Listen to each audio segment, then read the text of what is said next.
Hello friends, അസ്സാം വലൈക്കും. Welcome to സിപ്പസ് മോം. അപ്പോൾ ഞാൻ മുമ്പൊരു വീഡിയോ ചെയ്തിട്ടുണ്ടായിരുന്നു, നമ്മളൊരു ട്രാവൽ വ്ളോഗ് പാർട്ട് 1 എന്ന് പറഞ്ഞിട്ട്. അതായത് നമ്മൾ ദുബായിൽ നിന്ന് നാട്ടിലേക്ക് വരുന്ന ഒരു ട്രാവൽ വ്ളോഗിൻ്റെ ഫസ്റ്റ് പാർട്ട്. അതിൻ്റെ സെക്കൻഡ് പാർട്ടാണിത്. അപ്പം ഏകദേശം നമ്മൾ നമ്മുടെ സ്വന്തം ഗോഡ്സ് ഓൺ കൺട്രിയിലേക്ക് എത്തിയിട്ടുണ്ട്. ലാൻഡ് ചെയ്തിട്ടില്ല. അപ്പം നല്ല സ്കൈ വ്യൂസ് ആണ്. അപ്പം ഞാൻ മുമ്പ് ചെയ്ത വീഡിയോയിൽ നൈറ്റ് വ്യൂസ് ആയിരുന്നു ഫുള്ളും ഇട്ടിട്ടുണ്ടായിരുന്നത്. അപ്പം ഞാൻ പറഞ്ഞിട്ടുണ്ടായിരുന്നു നമുക്ക് നല്ല മോർണിംഗ് വ്യൂ വിത്ത് ലൈറ്റിലുള്ള വ്യൂസ് കാണിച്ചു തരാമെന്നുള്ളത്. അപ്പം ശരിക്കും ഒരു അതിമനോഹരമായ ഒരു കാഴ്ചയാണ് കേട്ടോ. നമ്മൾ ഈ ആകാശത്ത് നിന്ന് നമ്മുടെ സ്വന്തം നാട്ടിലേക്ക് നമ്മൾ ചെറുതിലൊക്കെ നമ്മളിങ്ങനെ ആകാശത്തോട്ട് പ്ലെയിനൊക്കെ പോകുമ്പോൾ നമ്മൾ ഓടിച്ചാടി പുറത്തിറങ്ങിയിട്ടൊക്കെ നോക്കുന്ന ഇപ്പോൾ അങ്ങനെ തന്നെയാണ്. അപ്പം അതിൻ്റെ ഒരു വേറൊരു അനുഭവം തന്നെയാണ് നമ്മളിതാ മുകൾ ആകാശത്ത് നിന്ന് താഴോട്ടേക്ക് കാണുന്നുള്ളൊരു കണ്ടില്ലേ. നല്ല എന്തൊരു മനോഹരം, എന്തൊരു അത്ഭുതമായിട്ടുള്ളൊരു കാഴ്ചയാണ് ഇത്. നോക്കിയാട്ടെ. അപ്പോൾ നിങ്ങളെയും കൂടി ഒന്ന് കാണിച്ചു തരാൻ വേണ്ടിയിട്ടാണ് ഞാൻ ഈ വീഡിയോ പ്രത്യേകിച്ച് അപ്ലോഡ് ചെയ്യുന്നത്.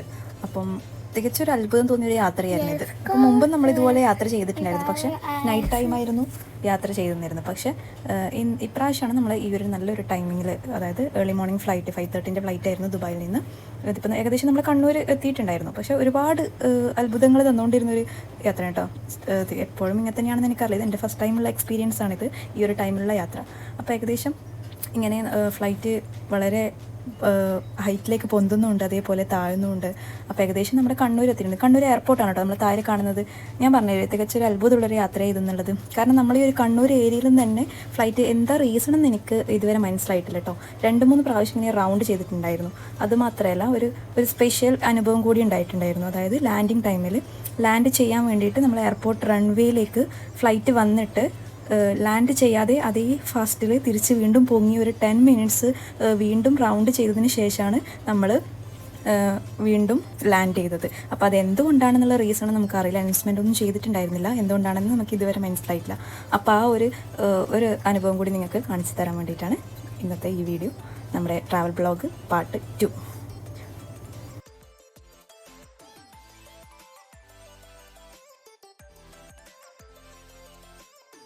അപ്പോൾ ഇത് നമ്മുടെ കണ്ണൂരുള്ള സ്ഥലം തന്നെയാണ് വരുന്നത്. പക്ഷേ എവിടെയാണ് ഏതാ പ്ലേസൊക്കെ വരുന്നത്, ഇതൊക്കെ ടൗണൊക്കെ കാണുന്നുണ്ട്, ഏതൊക്കെ നാടൻ പ്രദേശങ്ങളൊക്കെ കാണുന്നുണ്ട്. പക്ഷേ എവിടെയാണെന്നൊന്നും നമുക്ക് മനസ്സിലായിട്ടില്ല കേട്ടോ. ഇത് ഫുള്ള് നമ്മളെ കണ്ണൂർ ടൗൺ തന്നെയാണ്. നിയറസ്റ്റ് എയർപോർട്ടിൻ്റെ ലൊക്കേഷനാണ് വരുന്നത്. നമുക്ക് കറക്റ്റ് മനസ്സിലാവുന്നുണ്ടായിരുന്നു കേട്ടോ. നമ്മൾ എയർപോർട്ടിന് ചുറ്റും എന്താ എന്തെങ്കിലും ഇഷ്യൂ ആണോ, അല്ലോ നോർമലി അങ്ങനെയാണോ ലാൻഡിങ് വരുന്നത് എന്നൊക്കെ നമുക്ക് അറിയില്ല കേട്ടോ. ഏകദേശം ഒരു 10 മിനിറ്റ്സ് വീണ്ടും റൗണ്ട് നിയറസ്റ്റ് എയർപോർട്ട് ആ ഒരു ലൊക്കേഷനിൽ റൗണ്ട് ചെയ്ത്. കാരണം നമ്മൾ ടോപ്പിൽ നിന്ന് കാണുന്നുണ്ടായിരുന്നു, കണ്ടോ, ഇതാണ് നമ്മുടെ കണ്ണൂർ എയർപോർട്ടിൻ്റെ റൺവേ. അപ്പോൾ ഇവിടെ വന്ന് ലാൻഡിങ് ടൈമിൽ ടയർ ടച്ച് ചെയ്യാതെ വീണ്ടും പൊങ്ങാണ് ചെയ്യുന്നത്. അപ്പോൾ ആ ടൈമിൽ ആകെ ടെൻഷനായി. കാരണം നമ്മൾ അത്രയും നാളെ നാട്ടിൽ നിന്നിട്ട് ഒരുപാട് സന്തോഷത്തിലൊക്കെ നമ്മുടെ നാട്ടിലെത്തി എന്നുള്ളൊരു പ്രതീക്ഷയിൽ നിൽക്കുന്ന ടൈമിലാണ് ഈ ഒരു പണി തന്നത്. അപ്പം വേറൊരു ഇഷ്യൂസൊന്നുമില്ല, നമ്മൾ നല്ലതിൽ നാട്ടിലെത്തിയിട്ടുണ്ട്.